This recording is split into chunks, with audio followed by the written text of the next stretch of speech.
started. Steve, I'll start with you. What is the best, or talk us through your best QPR game or games that you've seen live, mate? Oh, there's so many over the years. If I pick just one, and that was, I was about 16 or 17 at the time when it was our 75-76 season when we came second in the Division 1. It was actually the first game we played against Liverpool. It's a game when Jerry Francis scored. It was the goal of the season. I always remember that game. And believe it or not, I was in the school end, done the away end at the time because it was quite open at the time. But part of it on the right-hand side of that state on that school end was actually QPR supporters there. It wasn't all Liverpool. Part of it was actually QPR supporters. And I was there most of the time in that season, in that little spot just behind the goal. And I remember Jerry Francis scoring that goal, which was the goal of the season. I don't know how. Only I remember is that if the ball came up to Don Gibbons and he passed to Jerry and he came up and scored. It was a beautiful goal. But that's the match I always remember. That's always something. It was a nice sunny. It was the first game of the season in August, mid-August, early August. Nice sunny weather and hot. It was nice, and we played so well that season. It was the best season we ever had as QPR. It's just a shame we just got picked by the post by Liverpool back in May in '76. But that was my one I remember most for me. Yeah, right. No, that's a good answer. I mean, it's interesting to hear about the kind of old games before my time. Kind of how good we were in some of those, because I mean, my one would probably be, so no offense to everyone apart from Connor. I think my game would be either that. I was really young. It was probably the first time I've experienced like Loftus Road rocking was when we beat Oldham 1-0 at home with Paul Furlong scoring the goal in the playoffs. I think that was back in 2004, off the top of my head. One of you can correct me on that. But that's like that's a game that really sticks out. It was the 15th of May 2003. Right, okay. one year off. Was that against Oldham? Oldham, yeah. second leg. 3-3 first leg. And what was that going into the playoffs for? Going up into the Championship? Yes. Yeah, but we lost against Cardiff. At the Millennium Stadium. Yeah, very true. Exactly. Colin, what's your best game? Best game, favourite game, whatever you want to call it, that you've seen live? Yeah, I mean, really echoing what Steve says, there's just so many games, you know. There's a kind of the bottom end of the spectrum, a load of crap games, a few crap games, top end, some great games. A few? Sandwiched in the middle is all the mediocre games, which are like, you know, just nothing games. But the two one I was going to pick out was the Sheffield Wednesday away. That game, that 2-1 at Hillsborough. We took 9,000 people, over 30,000 there. The atmosphere was absolutely electric. Certainly the game against Oldham, under the lights, a lot of people came out of the ground saying when Furlong scored that goal, the South Africa Road stand moved. And I swear to you, it did move. It actually shuddered. It was quite incredible. The atmosphere was great. But the one I'm going to pick out, and I'm going to really show my age, I'm looking around it. Maybe, I think Neil may have been there because I think he was standing alongside me. I was on the bench, probably. I'm going to go back to the 24th of January, 1970. An FA Cup fourth round at the Valley. QPR are away to Charlton. QPR played Charlton earlier in the season at home. And in those days, I mean, there was talk about the tackle from behind. It was just part of the repertoire. And obviously Marsh took so much punishment during his period of playing. It was incredible.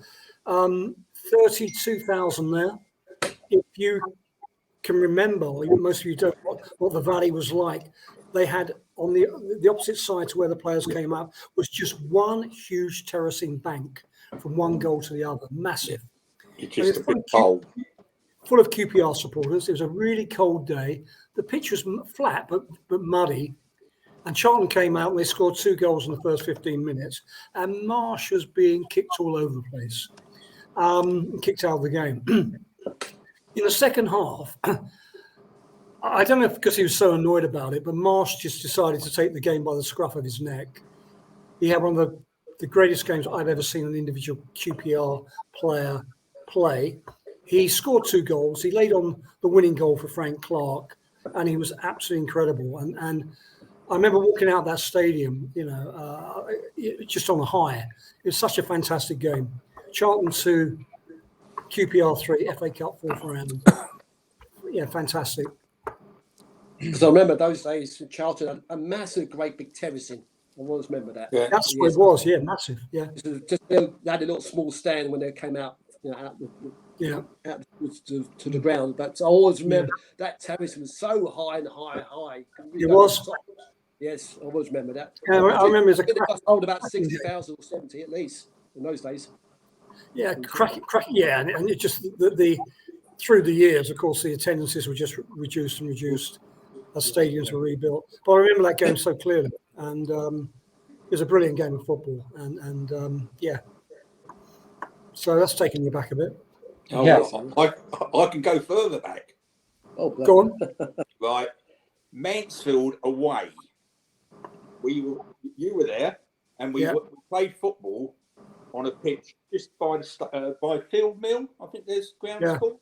And we saw Rodney Marsh going in, and we said, "Oh, hat-trick today." And he obliged. I think he scored 4. Yeah, and we won 7-1. Mm-hmm.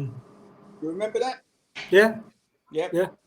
Yeah. Or the other most enjoyable game was a 0-0 draw on Easter Monday at Darlington away. We had just won the League Cup, and when you go into Darlington, you had to go round an athletics track to get to the ground. And they came in a car with the League Cup. It was a bloody awful game. We had to leave 2 minutes before the end to catch our last train back into King's Cross. So that was quite an experience. Nice. Yeah, that's quite far back. Alan, what about you, mate? Right.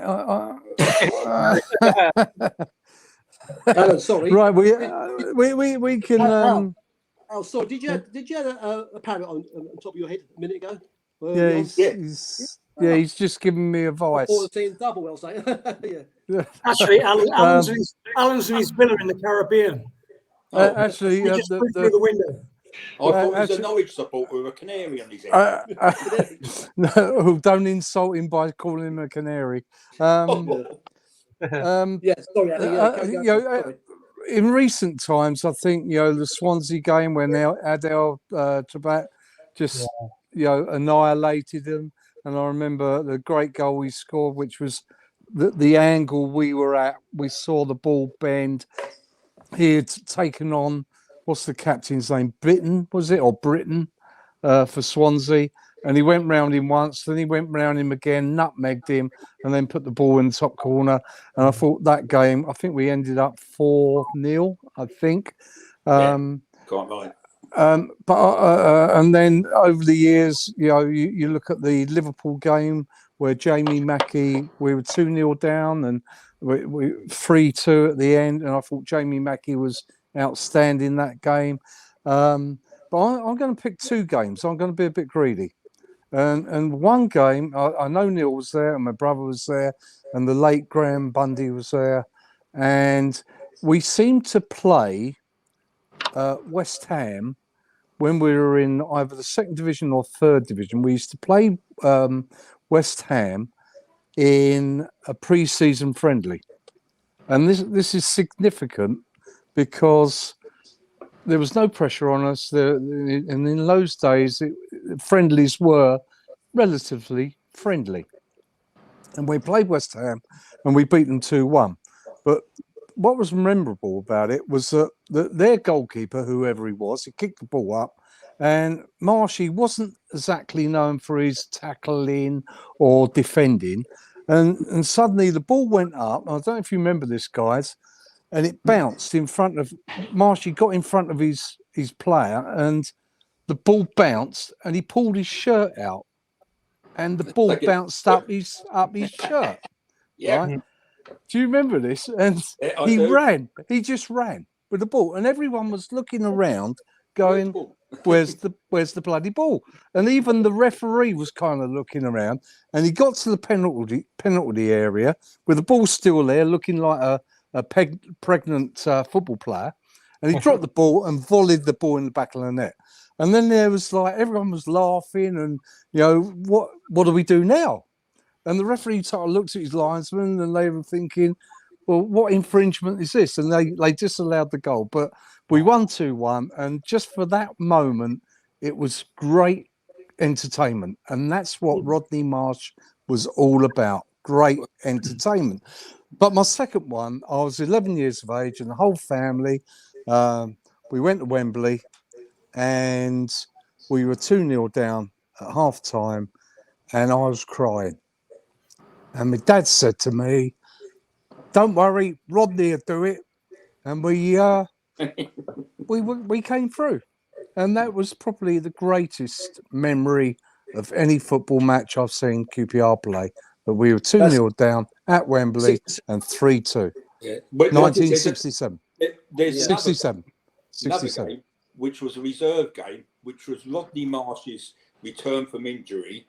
Southend. At Southend. Southend. And we won 1-0. And we went there with the Perrymans, didn't we, Colin? How many QPR supporters went There to was that? about 9,000. Southend United reserves Yeah. on a Wednesday evening. And he scored. Yeah. His comeback game. Yeah. Connor, I'll let you go next, mate. You go ahead. Sorry. Yeah. So for me, pre-games, the one that Alan mentioned is a very fond memory of us beating Liverpool 3-2. I know that Liverpool team under Kenny Dalglish wasn't the best Liverpool team, but that was our that was still our first year in the Premier League. It was very up and down. I know we just stayed up that season. But it was the fact that it was Sean Derry, Cisse, and then Jamie Mackey in the injury time. Second one, and I'm going to be very bitter QPR fan here, but I thought that might have been the best atmosphere I've ever had at Loftus Road, is when we actually beat Chelsea 1-0, and they had Wenger sent off, and they had Drogba sent off. Because the reason I like that game, and it wasn't particularly the best game of football, but it really was like the way fans can get behind a team. And Chelsea, as that team, they walked into Loftus Road thinking we're gonna just walk all over this team, and they had no idea what the reception was going to be, and they could not handle it because they had never been intimidated so much. And there should be more. There should be more than just 2 sending offs. Terry should have gone. Yeah, exactly. And there's a lot of controversy, and it was just a brilliant game. And when we scored that goal, I remember watching it back on Match of the Day, and the commentator said, "Are we safe here?" Because the stadium was rocking that much. And Connor, I just wanted to say, just to cut across you, that was the game where Juan Mata went over in front of the R block to take the corner. Yeah. He took a corner. He took dog's abuse. He swung it in. It was knocked out for another corner. The ball was thrown to him. He refused to take the corner. He walked into the area. He said, "I ain't going over there. I ain't going over there." That was it was quite. The supporters were right on top of them that game. Yeah. And then my third one, and although I wasn't there, Alan and Colin were there, and I was watching it live on TV, and I know we lost, but it was still to this day the best Premier League game in history, and it was Man City v QPR. Oh, yeah. We won the Premier League that day. And I tell you what, that game had everything. Joey Barton got sent off with the controversy. We got the goal back. They thought they were going to lose. They scored last minute. We still stayed up. It was the best game of football to this day, I think I might have seen. It's definitely in my top 5. It was just unbelievable. Even though I'll tell you something about that. I'll tell you that was a drama, and Colin backed me up on this. We parked near this pub, and there was probably 3,000 people in the pub, and there was probably 10,000 Man City supporters outside the pub. And when we when we scored and it looked like they weren't going to win the league, Colin and I decided that, I'll tell you what, we're going to get out of here alive, not dead. So we said we were going to buy Man City scarves and walk out going, ooh, ah, bah, ooh, ah, la, la, ooh, la, all like that. Fortunately, the business was done and we stayed in the league, and Man United got pipped at the post. But it was a memorable day. As well, what was also just the icing on the cake was the fact that Peter Crouch actually died in the box for the other match, which meant, was it Barnsley?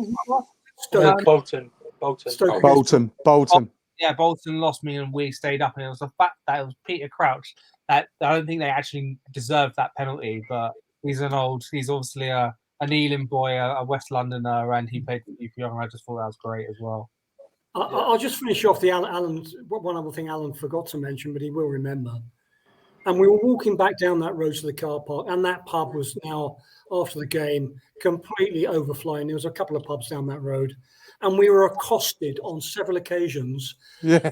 Kisses and hugs by some of the most ugly women you'd ever seen in your life, coming up to us, QPR, we love you. Oh yeah, we love you too. Oh, it's horrible. They would have probably knocked our teeth out if we absolutely. Absolutely. No, that was a really dramatic day, incredible day. Yeah. But there's also been, look, we can't forget Stanley Bowles, and I think there's probably too numerous games to mention where the drop of the shoulder, the pace, etc. Just a great player to watch, and great wins under his belt in a great team most of the time. Yeah, absolutely. Yeah, great. Yeah, good. All right, fellas. Well, thanks for joining. It's 7:30, so I'll let you all go so you can go watch